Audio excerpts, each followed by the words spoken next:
Hi, I'm Eric Michael Kapp, Burbank resident, proud father of an honors student at Burbank High via John Muir and Thomas Jefferson, and part-time blogger here at iLuvBurbank.com. I also run a small creative media business and have been very active in this community for many years, and I would like to talk to you about Measure B. Now, I have many friends both opposing and supporting Measure B, and I've tried to keep an open mind and listen to both sides' arguments for and against a new 14-gate, 355 square foot terminal and governance changes. The main arguments for Measure B seem to be the increased safety, greater distance from the runway, seismic standards, current ADA compliance, and improved passenger amenities and conveniences. Now, having flown recently into the newly built Sacramento airport, I can say it was a pleasant experience, and I have no problems with the modernization and the improvements that are being proposed. That said, the airport is safe as is and has a certain charm and character I'd hate to lose if the replacement terminal is not done right. And you can see that ritzy, blinding monstrosity as an example of what can happen if it's not. Now, there are no actual models or architectural plans I've found that would show me what that new terminal might look like, so I guess we'll have to wait and see on that. But the problem and the primary reason I cannot support Measure B at this time is the governance changes that take away Burbank residents' rights to vote on any future airport expansion, any increases in gates, and gives them to unelected, unaccountable airport commissioners appointed by the City Council. And I simply don't trust them to protect Burbank residents' best interests and quality of life, nor do I trust any politicians, so replacing them with City Council members who have made many decisions I disagree with, Hilaria, how they handled the BPD litigation, that doesn't make up for the loss of voting rights that Measure B will happen. We're also losing land use powers. We're no longer going to have zoning and easement oversight on future airport developments. And these two are deal breakers for me and should never have been agreed to by our City Council.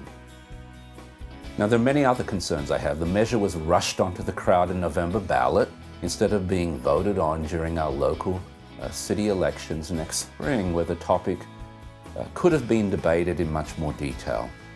Most people have no idea what Measure B really is and simply don't have the time to read through all the measures on the ballot. There are 17 state, 4 county and local, and make an informed decision. We also just learned that the FAA is switching from a radar-based air traffic system to a satellite system called NextGen, a system that leads to greater flight efficiency and has led to increased air traffic and new flight paths in some places where it's already been implemented. And while the yes folks claim there'll be no increased flights due to NextGen outside of market-driven forces, I prefer to wait and see what actually happens beginning November 10th when it's implemented at Burbank Airport. There are serious environmental concerns that also still need to be addressed. If approved, construction wouldn't begin for about 5 years and then will take another 5 years to complete. The proposed replacement site is toxic and would need to be cleaned up of all the hazardous waste, a la the Empire Center and Home Depot sites, and constantly monitored. The construction will have major negative environmental impacts on those who live adjacent to the site, like those who are suffering through the 5 freeway construction are going through now. So some opponents have expressed concern about possible easterly takeoffs over the hillside based on old FAA documents, and although this appears not possible based on current FAA rules that prohibit such takeoffs due to the runway's proximity to the mountains, and while the airport has threatened to build a new terminal anyway, if they lose on the southwest quadrant, this is not their preferred site, and it would take years more to build, 7 instead of 5, cost millions of dollars more, and may involve land use related litigation with the City of Burbank, who maintain that we have the right to approve any developments. So at the end of the day, I believe we can do better than what's proposed, and we'll be in a much stronger negotiating position if we vote no on Measure B now and force the airport to bring the item back with the above-mentioned protections that should have been there in writing in the first place on our local election ballot next April.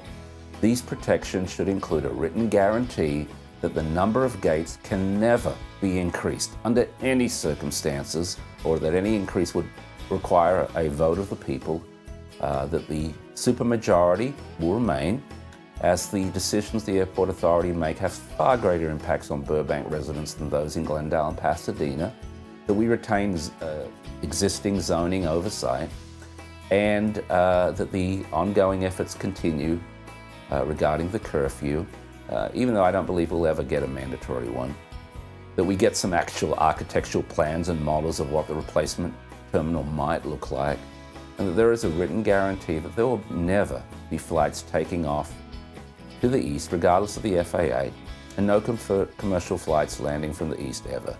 Do this and I will support Measure B in 2017. So to my friends and neighbors in Burbank, I urge you, and I plead with you, to join Gloria and I in opposing Measure B. Vote no on Measure B, so that you can vote on any future development 10 or 15 years from now and preserve the protections so many have fought for. Thank you.